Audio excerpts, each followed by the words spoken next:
So hey hello all, welcome to Science Books Review. Today I'm gonna review the first season of the Wheel of Time series by Amazon Prime. I do finish watching the season 1 just right now and I'm really very excited to share my thoughts.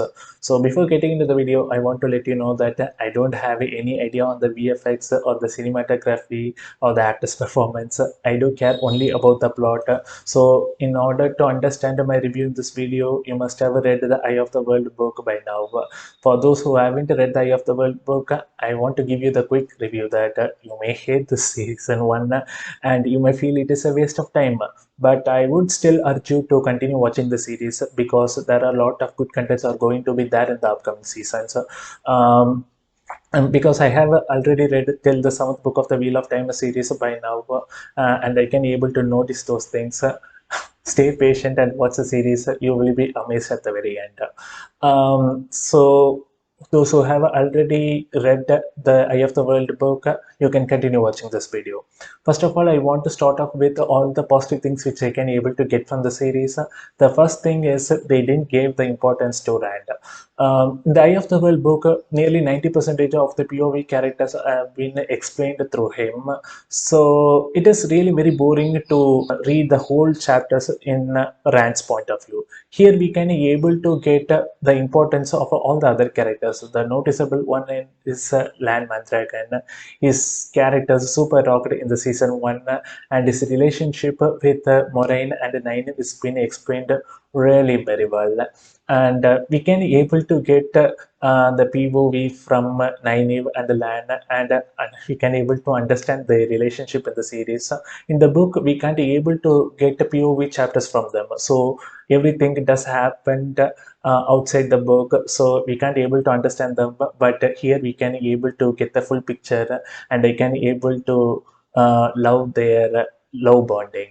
And the another thing is they do explain the Water and Aes Sedai relationship with the character named Stepin.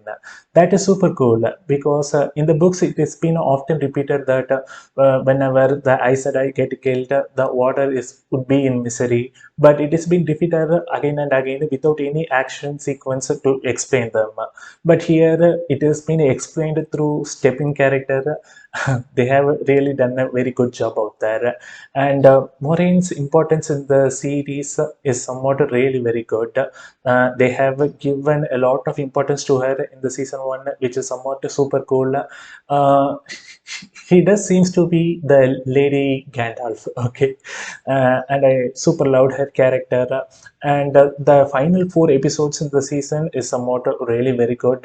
I don't know what made me to think like that because the first 4 episodes are pretty bad, some kind of a slog.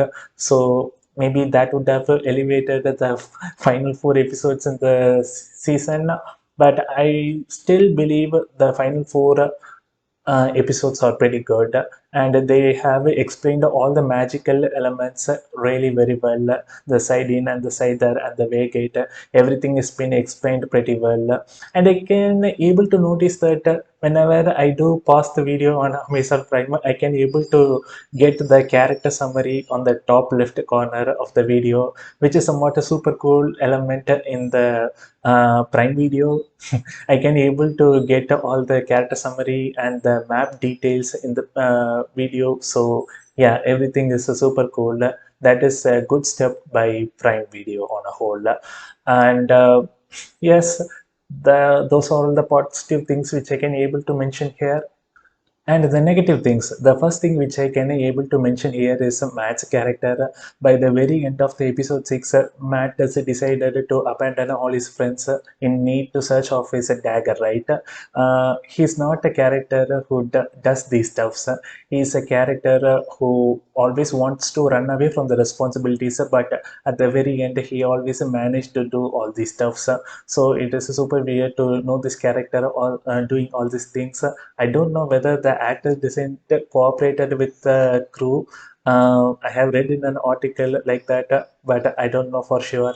But it is slightly weird to notice this character doing this weird stuff. So, and the second thing is Rand's and Igwin's relationship is somewhat super awkward to notice in this series, because I have read till the seventh book of the Wheel of Time series, and I can able to notice that their relationship is somewhat altered and changed by the book by book.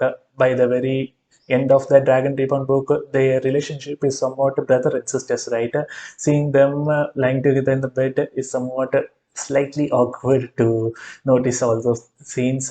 And I have a strange feeling that they are going to merge Alana and Verin's character. They haven't introduced Verin character in the season one, but they are giving a lot of importance to Alana's character. This made me to think like this, and they are going to somewhat merge Leandrin's and Elida's character too, because Leandrine does have a lot of screen time in the season one. They haven't made any effort to explain Elida's character. Um, I haven't read till the end of the series. I have read only till the seventh book, so I don't know how it is going to affect the future seasons. But yes, um, looking forward to notice all these things. And I don't know why they have made Moraine's and Swan's relationship as an homosexual. Is there any need for all these adaptations to make at least one character to be homosexual? It is somewhat really very weird to notice the relationship like this. I think they must have avoided all these things. And Perrin, as a married man, doesn't made any progress to these books. Maybe they wanted to convey some emotions through him, but it doesn't work at all. And the first four episodes in the series really dragged a lot. We don't know what is going on this series, and this doesn't made any interest to follow this one. And the final fight in which Nynaeve dies and Igwin somewhat managed to cure Nynaeve, right? That is somewhat really very weird to notice that. I do laugh out loud. The whole battle scene at the very end is somewhat really very poor. It's really very the execution is somewhat really very poor, guys. I can't help myself while watching these scenes. I don't know who have written the screenplay for this season one, but they try to be convey a lot of emotions in the season one, but they do fail to do so.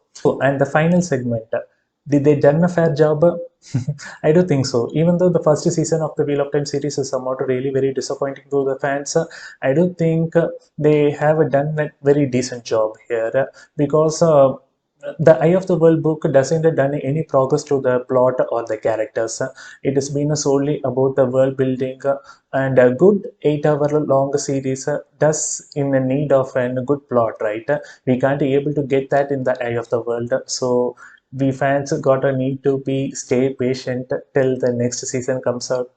So yeah, I will try to give the review of the season 2 as quick as possible. So until then, tada, bye bye. Happy reading to you all.